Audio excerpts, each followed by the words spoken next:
The Internet, a dark place of bleak hopelessness, where a voice is lost in a deep abyss. And here I am throwing my voice into the blackness. Why do I do it? Why do I persist in making my little videos? For the 5 or so people who consistently enjoy them, or for myself, for some sort of fun that I derive from my media-derived masochism? Oh, despair, for whatever shadowy, dim, gloom-infused, dusky... Dang it, I've run out of synonyms for dark.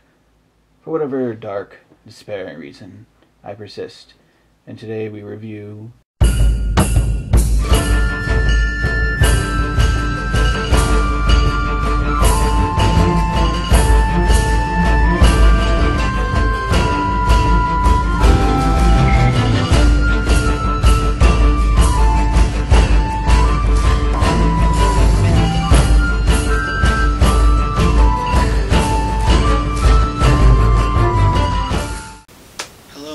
and welcome to the NPC Reviews. The goth. Those darkly clad, often smoking folks who... Life is pain. Life is only pain. Everyone's just walking around like a bunch of conformists. Dinner? That's a laugh. Just an excuse for my mom to bitch at me for not wearing girly clothes like all the other Britney Spears wannabes at this school. Liar! that take joy in poking the conformists in the eye, or just those who see the humor in the dark and macabre. They've been a lasting presence since their solidification as a group in the 1980s, enjoying their particular form of counterculture.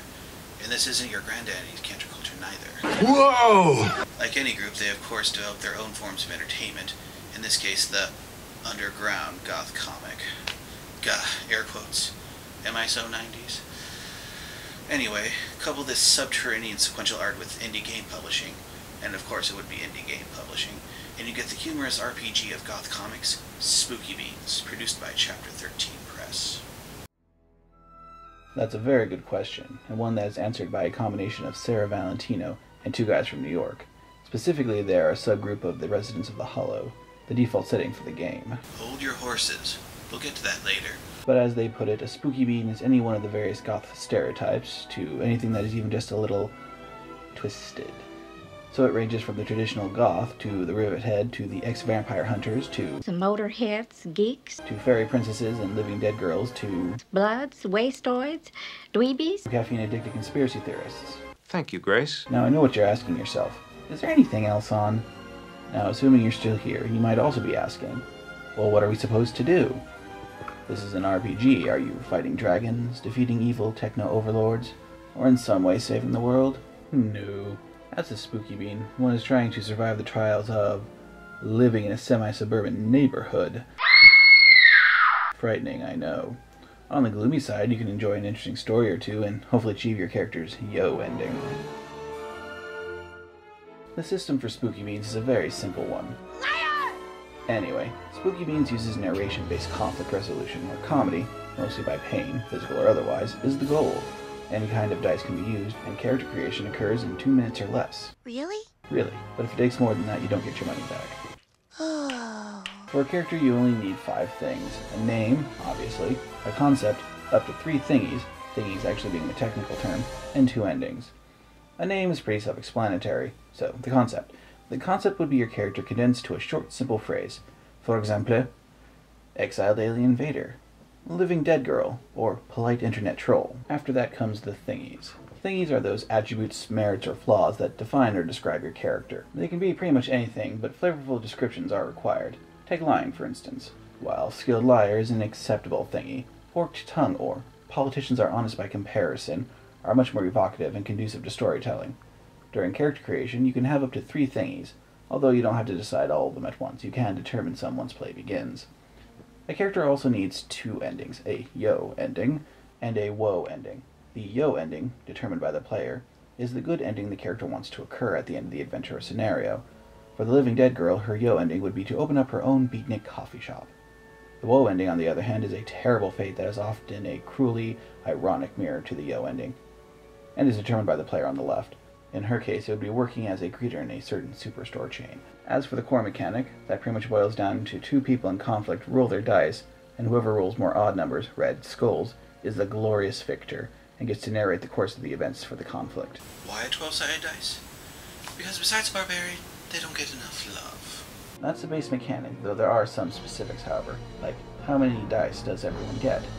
Each person starts with a stash of 4 dice, except for the GM, who gets a stash 4 times the number of players. Also, your stash, is where you draw dice for your dice pool for actions from, but you can only have 1 dice for each of your thingies, including concept that is relevant to the situation. The polite internet troll might have surprisingly affable, so a social situation involving internet nerds might get him 2 dice to try to accomplish his goal.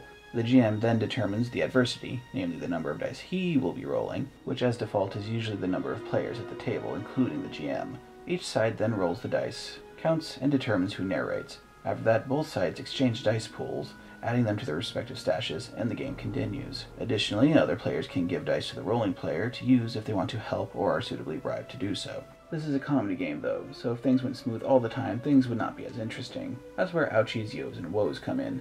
If the individual who won the conflict can inflict an ouchie on themselves, they gain a point towards their yo ending. If they can inflict an ouchie on the loser of the conflict, the loser gets a point towards their woe ending. Ouchies are the things from injuries, humiliations, and complications, such as getting stopped by the cops or dropping your permission slip, that just make your character's life more difficult, thus making them bittersweet, maybe even pyrrhic, and thus more entertaining to pay attention to. At the end of the scenario, you count up your yo, your woe, and more rolling commences. The players roll dice equaling their yo, and the GM rolls dice equaling the player's woe. Should the player net more skulls, their yo has come to pass. They get to bask in their success and advance via the acquisition of a new thingy. However, if the GM scores more skulls, then the woe has come to pass, and the character is doomed to be a greeter, buried in paperwork for 6 months, or turned into a limbless slug. Either path provides ample story opportunities for the next scenario. Oh, and if you potential GMs are worried about how to flow with the fluid nature of the system, keep 2 things in mind. If you're worried about keeping everyone involved, the dice exchange aspect allows for easy recognition of who's been getting the spotlight more than the others, so you can keep things moving and move the spotlight. Although do be careful. Spotlights can do dreadful things to one's pallor. And second, if you're concerned about the freeform nature of narration resolution, just remember that the narration should be constrained to the events of the conflict. New elements can be added for a new direction, of course, but the GM has final say on what lies out of bounds of the narration, although public opinion can influence this decision. Really, you could have a game set anywhere as long as you have the right themes, flavor, and humor, but the default setting given to us is The Hollow. No, not Sleepy Hollow, although dead people may or may not be involved. Built around the oldest cemetery in the city, Slumber Hollow Memorial Gardens, it was once the suburban home of the baby boomers, but with the passage of time and economic change, became a semi-suburban slum. After a crackdown on gang activity resulting from one actually kept mayoral promise and the dot-com boom, so came the advent of the yuppies. They came with trendy clothes stores and their franchise Java shops, but popularity breeds contempt, and soon a series of goth clubs, tattoo and piercing parlors, and alternative record stores rose to combat them. Then the dot-com burst, and those of the yuppies who could flee did, but many of their brethren could not afford to escape, and were trapped with their counterculture counterparts. The streets were wrapped with crime, counterculture, old hippies, and the remaining bitter yuppies, leaving the Hollow in the grip of a new gang war, a cultural gang war. And this one can't be solved with the power of dance. To fully describe the Hollow would require a full gazetteer, but in general the Hollow is 12 square blocks, with the cemetery near the center, with the highway to the north, beyond which is the mall. To the west is the river, followed by the city. To the east lies the Heights, home of the rich and the yuppie. And the south is comprised of an elevated commuter train which leads to Vodka Tonic University. Liar! The sights to see are many and range from Moondollars to Ross Perot High School, Go Fighting Pachyderms, to Suds and Spuds to Spank.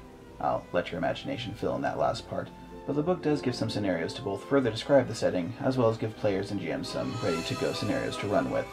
This includes Going Out of Business, which takes place at the Euphorium, where the Spookybeans need to save their favorite one-stop shop goth, hippie, punk store. Day of the Dead, and I think you all know where this one is going, which fills out the Sunrise Shopping Center, aka the Mall. There is of course the World of Insufficient Light, where the supernatural happenings of the Vodka Tonic University are explored, along with the love life of a very bland young woman and why we should care. Let us not forget the wee ones with Terror at the Lake, where our little Spookybeans try to shut down summer camp at Camp Creepy Lake, along with some set pieces like Teddy Rasputin. The sights and people of the Hollow are varied and make for great allies and victims to be toyed with. Liar! And now for my final thoughts. Spookybeans is a light system that makes other systems feel fat by comparison. quick, easy to use, and most any insane character you can think of fits right in, from a burnt-out biker to a guy who swears he's not a vampire, but everything else seems to say otherwise. Where I would normally go into the upsides and downsides, I have to say there really aren't any downsides. The system is solid in its simplicity, light touch, and it accomplishes what it sets out to do. As I mentioned before, the freedom may be an issue for some, but even then we have guidelines. So really, the only other thing I need to mention is that while this is an easy system with a focus on humor, Spookybeans is not a beer and pretzels game. It requires a bit more brain power than the average Buzz can provide, so I wouldn't suggest it. All in all, I give Spookybeans a 5 out of 5. Yay. Liar! Liar! Liar! What? What do you want? Liar! Liar! Liar! Alright. I admit it. I don't actually watch South Park. Bye-bye!